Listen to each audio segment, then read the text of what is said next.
Everyone, we are here with producer Sandy King Carpenter, and she has something coming out this Friday called Suburban Screams. Sandy, how are you? I'm great. How about yourself? Spectacular. I've had my coffee, so I'm good.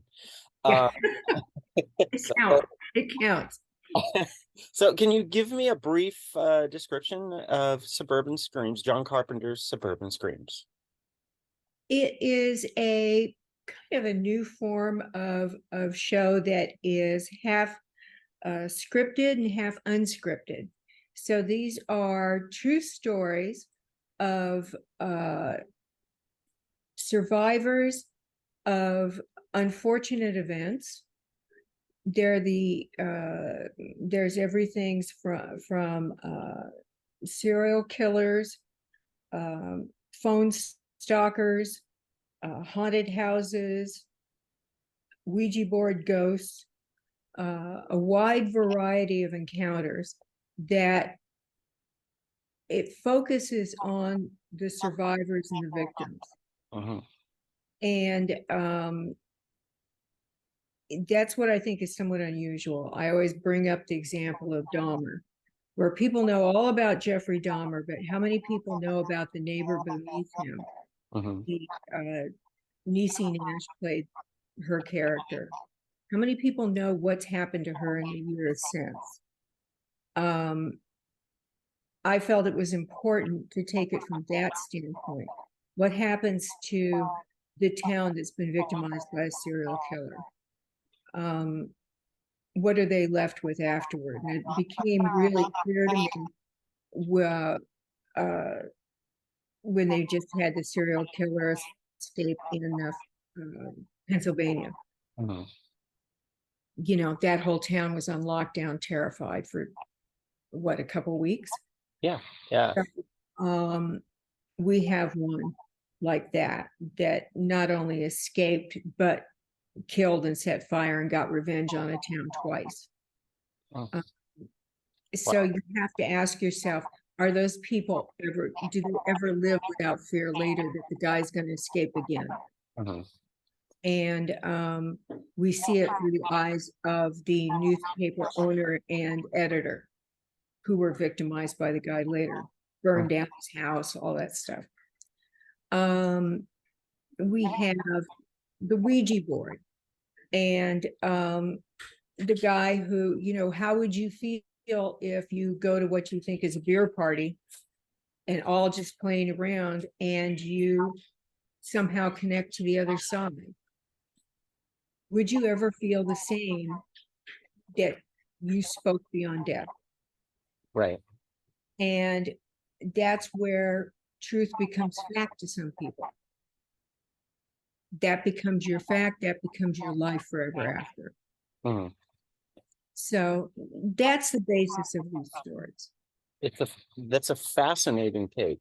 Um, in focusing on the aftermath of the trauma with the victim instead of just focusing on the incident and I guess the salacious, the Right. lurid details of what actually occurred. But how do you balance the horror element with exploring these cathartic themes? What we do is we handhold you through what they experienced. Uh-huh. So we make it an entertainment hour in in that we immerse you in what they experience, Uh-huh. but using the touchstones of the interviews to say, and by the way, this is true. This is what really happened. Uh-huh. So it's supposed to be uh, on the entertaining side and the horror side, the immersive side through the scripted pieces, Uh-huh. but they are enacting what happened to these characters so that your touchstones are the uh, interview pieces Okay. and but what we do is heighten by immersing you in what they went through. Got it. Okay, so you intercut with actual interviews from the survivors. Yes. And reenactments, dramatic reenactments that are the story element. Right. And hopefully what we do by using our storytelling abilities and what we do in fictional horror, we use to immerse you in their experience and why they feel this way today. I love the fact one of the things that I love about horror is its ability to explore those things and heal. Yes. Is that something you were really going for? I think the deal is to understand these people and to understand that there's consequence, no matter how they say these people get closure, if there's a murder solved. These people now feel safe. The serial killer is locked up. These people understand that the bunny man, has grown into legend in these things. But in fact, it grew into legend because some people really saw the bunny man. Things really happened. It grew through 100 years of legend into a legend. I think that it's just to understand another side of the headlines. And with the episodes coming up, is there one in particular that really stuck with you personally that just unnerved you?